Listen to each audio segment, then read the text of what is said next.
اعوذ باللہ من الشیطان الرجیم، بسم اللہ الرحمن الرحیم۔ السلام علیکم دوستو۔ ترک بادشاہوں کو اسلام سے خصوصی محبت تھی۔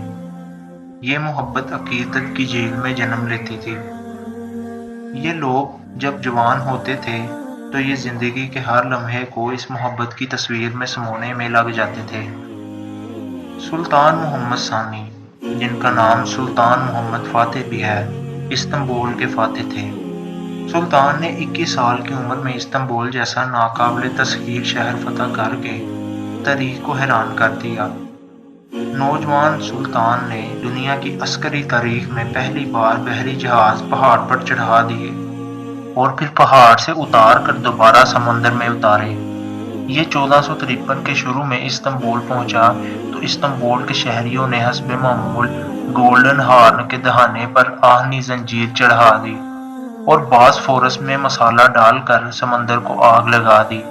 گولڈن ہارن ایک بندرگاہ ہے جو استنبول شہر کے دہانے پر موجود ہے۔ سلطان نے فوجیوں کو حکم دیا یہ استنبول کے ایشیائی ساحلوں پر اتریں، پہاڑوں پر چڑھیں، جنگل کاٹیں، پہاڑ کی ڈھلانوں پر تختے لگائیں، ان تختوں پر جانوروں کی چربی ملیں اور جب یہ کام مکمل ہو جائے تو واپس آ کر سلطان کو اطلاع دیں۔ استنبول 7 پہاڑیوں پر پھیلا ہوا تھا۔ یہ شہر 1453 تک صرف یورپی سائڈ کی پہاڑیوں تک محدود تھا، جبکہ ایشیائی پہاڑیوں نے اس وقت گہرے جنگلوں کا لباس پہن رکھا تھا۔ سلطان کے حکم پر جنگل کاٹا گیا، درختوں کے تنے کاٹ کر تختے بنائے گئے، یہ تختے پہاڑ کی چوٹی تک نصب کر دیے گئے۔ سلطان نے مشاہدہ کیا اور یہ تختے اب پہاڑ کی دوسری طرف گولڈن ہارن تک لگانے کا حکم دے دیا۔ اس حکم کی تعمیل بھی ہوئی۔ سلطان نے تختوں پر جانوروں کی چربی لگوائی اور اس کے بعد حکم دیا بحری جہازوں کو پہاڑ تک لایا جائے، پھر انہیں رسوں سے باندھ کر کھینچا جائے، کھینچ کر پہاڑ کی چوٹی تک لایا جائے اور بعد ازاں انہیں رسوں کے ساتھ باندھ کر پہاڑ کی دوسری سمت سمندر میں اتار دیا جائے، اور یہ کام صرف 1 رات میں مکمل ہونا چاہیے۔ سلطان کے اس عجیب و غریب حکم کی تعمیل بھی ہوئی۔ قسطنطنیہ کے شہری مزے سے سو رہے تھے اور ترک فوج اپنے جہاز پہاڑ پر چڑھا کر گولڈن ہارن میں اتار رہی تھی۔ اگلی صبح قسطنطنیہ کی عوام کی آنکھ کھلی تو وہ گولڈن ہارن میں ترکوں کے جہاز دیکھ کر حیران رہ گئے۔ یہ عزم کی جادوگری تھی، اور یہ جادوگری نہ صرف استنبول کی فتح کا باعث بنی بلکہ اس نے اسلامی سلطنت آسٹریا کی دیواروں تک پھیلا دی۔ ترکی حکومت نے استنبول میں توپ کاپی پینوراما کے نام سے ایک 3D تھیٹر تعمیر کروایا۔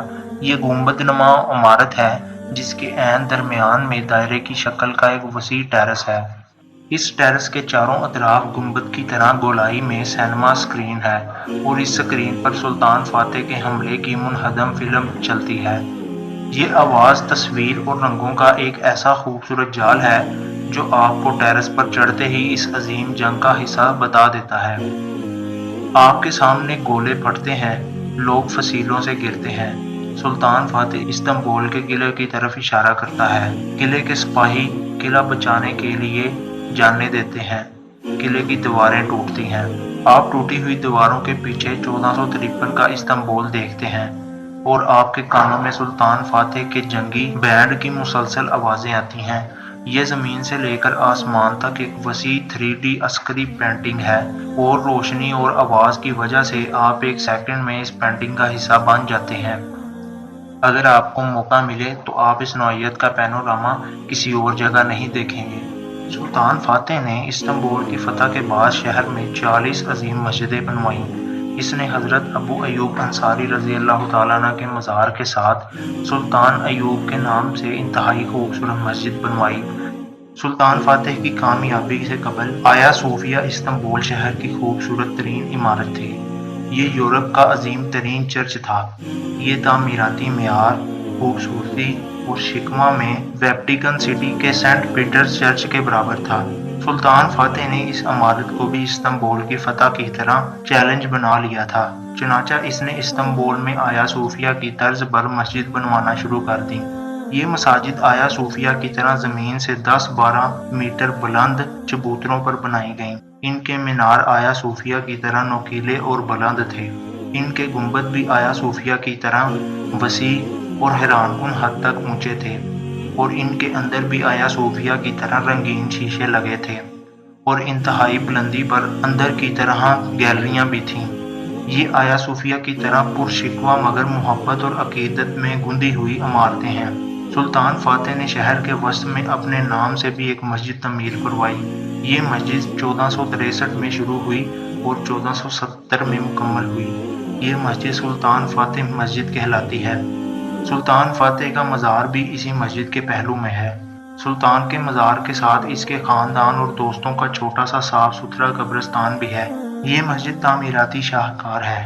یہ آپ کو شہر کے 2/4 حصے سے دکھائی دیتی ہے جب آپ کی نظر اس کے نیلے گنبد اور سلیٹی میناروں پر پڑتی ہے۔ یہ مسجد آپ کو اپنی طرف کھینچ لیتی ہے، اور آپ جوں ہی اس مسجد کی دہلیز پر قدم رکھتے ہیں، آپ مسجد سلطان فاتح کے شکوہ میں گم ہو جاتے ہیں۔ یہ مسجد عقیدت اور محبت کی عظیم تحریر ہے، جسے سلطان فاتح 49 سال کی عمر میں دنیا سے رخصت ہوتے ہوئے استنبول کی سنہری زمین پر لکھ گیا تھا۔ یہ مسجد ایک روایت بھی تھی، اور سلطان فاتح کے بعد آنے والے زیادہ تر ترک حکمرانوں نے اس روایت پر عمل کیا۔ یہ اپنی زندگی میں اپنے مزار کی جگہ منتخب کرتے تھے۔ اس جگہ کے ساتھ سلطان فاتح جیسی مسجد بنواتے تھے، فوت ہوتے تھے اور اس مسجد کے پہلو میں دفن ہو جاتے تھے۔ سلطان کے بادشاہی خاندانوں نے بھی اپنی اپنی استطاعت کے مطابق استنبول میں مساجد تعمیر کروائیں۔ یہ مساجد بھی آیا صوفیہ اور مسجد سلطان فاتح کی طرز پر تعمیر ہوئیں، اور یہ بھی دیکھنے کے لائق ہیں۔ سلطان فاتح اور سلطان ایوب حضرت ابو ایوب انصاری رضی اللہ تعالیٰ عنہ کے بعد سلیمانیہ مسجد، جو کہ مشہور ترک بادشاہ سلمان دی گریٹ نے بنوائی تھی۔ سلطان سلیمان کا مزار بھی سلطان فاتح کی طرح مسجد کے پہلو میں ہے، اور یہ شہزادی مسجد زیارت کے لائق ہے۔ دوستو، پوری دنیا جہاں میں ترکوں جیسی کوئی قوم نہیں۔ ان کی بہادری، ان کا آرٹ، کوئی بھی قوم ان کے مد مقابل نہیں۔ اسی لیے ترک قوم ہمیشہ سے ہی ناقابل یقین صلاحیتوں کی مالک رہی ہے۔ اسی لیے ان میں بڑے بڑے بادشاہ آئے جن سے اللہ تعالیٰ نے بڑے بڑے کام لیے، اور اسلامی دنیا میں انہوں نے ایک طویل عرصے تک حکومت کی۔ دوستو، آج کی ویڈیو کے لیے اتنا ہی۔ ملتے ہیں ایک دلچسپ ویڈیو کے ساتھ، تب تک کے لیے اللہ نے